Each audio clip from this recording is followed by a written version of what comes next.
The two foreign kinds of research on employee rights.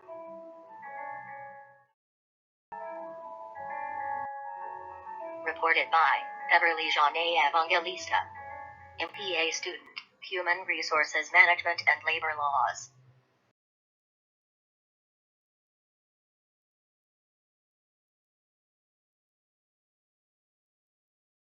A rapid review of mental and physical health effects of working at home. How do we optimize health? By Jody Oakman, Natasha Kinsman, Victoria Wheel. Research gap.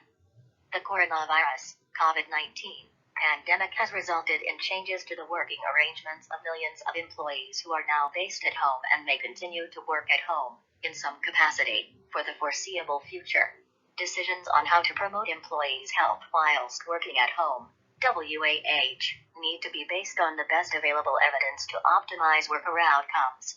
The aim of this rapid review was to review the impact of law on individual workers' mental and physical health, and determine any gender difference, to develop recommendations for employers and employees to optimize workers' health. Methodology.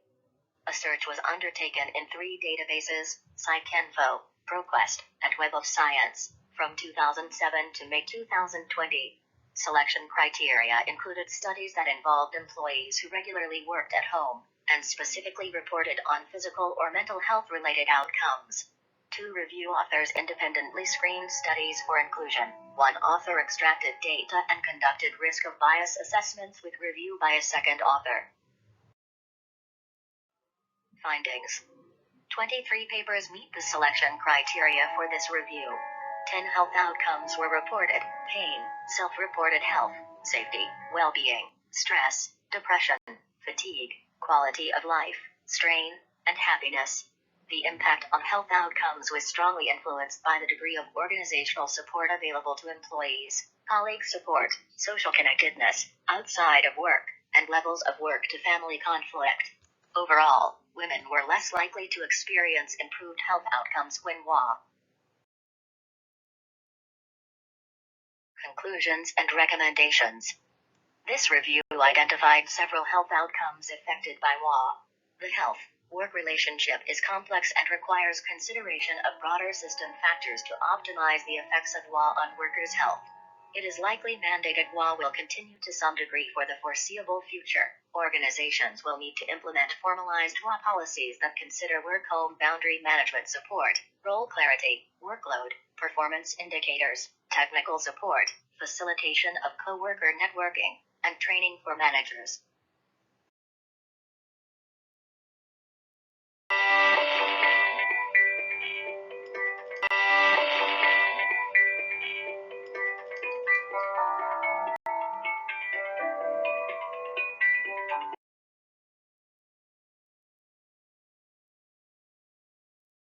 Work Values and the Quality of Employment, a Literature Review. By Rupali Jauhari. Research Gap. This paper reviews the literature on what people value in employment and on methods of measuring the quality of employment, with a view to measuring it in New Zealand. In New Zealand's current labor market context of skill and labor shortages, historically low unemployment, people working long hours, an aging population, increasing female labor force participation, increasing proportion of dual-income families, and increasing number of people in non-standard employment, the government's attention has broadened from simply increasing the number of jobs to improving the quality of jobs. Such changes have consequences for employee well-being and the quality of employment. Poor quality employment is associated with a range of less than positive outcomes.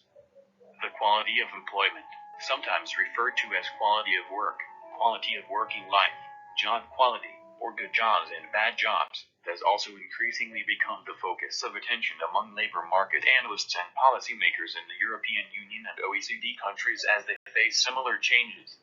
Europe and Canada are ahead of New Zealand in studying values and the quality of employment, so we can learn useful lessons from them.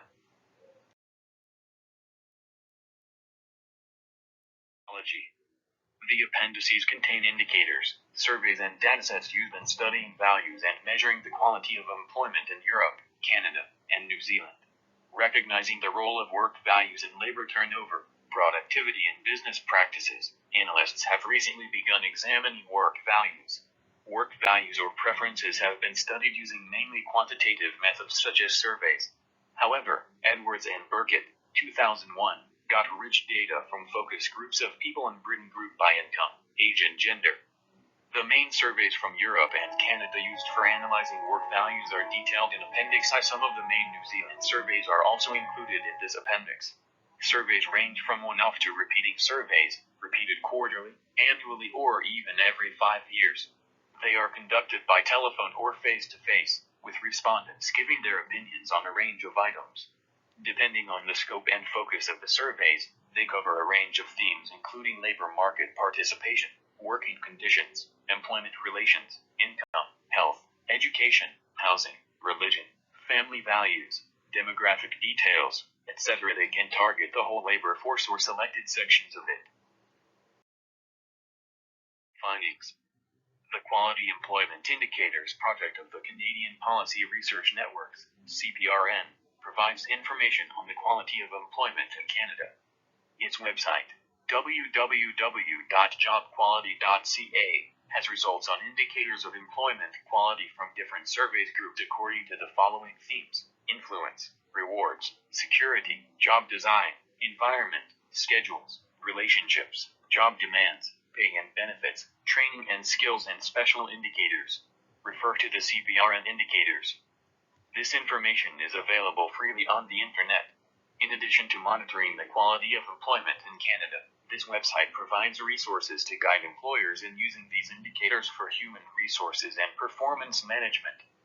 The CPRN Quality of Employment Indicators and the European Foundation Model are two comprehensive models for measuring, monitoring, and comparing the quality of employment using a wide range of indicators.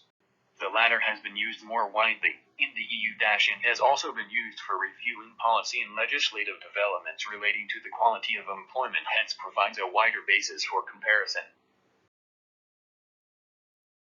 Conclusions and recommendations. To keep up with changes in the workforce and work for organizations not only in New Zealand, but also in the world, and to improve the quality of working life of New Zealanders, we need to consider what people value in employment, how high New Zealand's quality of employment is, and how New Zealand's quality of employment stacks up internationally. This focus is particularly relevant in the current tight labor market with skill and labor shortages, as women's labor force participation increases and the workforce ages. People's expectations about work in general and about a job in particular, their work values, and what they actually encounter at work influences their job satisfaction, their commitment to the job, and their labor market behavior. This raises the question, should people with low expectations be educated about their rights and be encouraged to change their expectations so that they are not exploited or disadvantaged with poor employment conditions? Various research studies in New Zealand have considered what workers value in employment and what motivates them to remain in a particular job or to seek a new job. The results of all these studies are difficult to combine to get a comprehensive picture of what workers value in employment. A systematic study is needed of what people value in employment and how this varies in the population. New Zealand can learn a lot about relevant research areas and methods from work done overseas.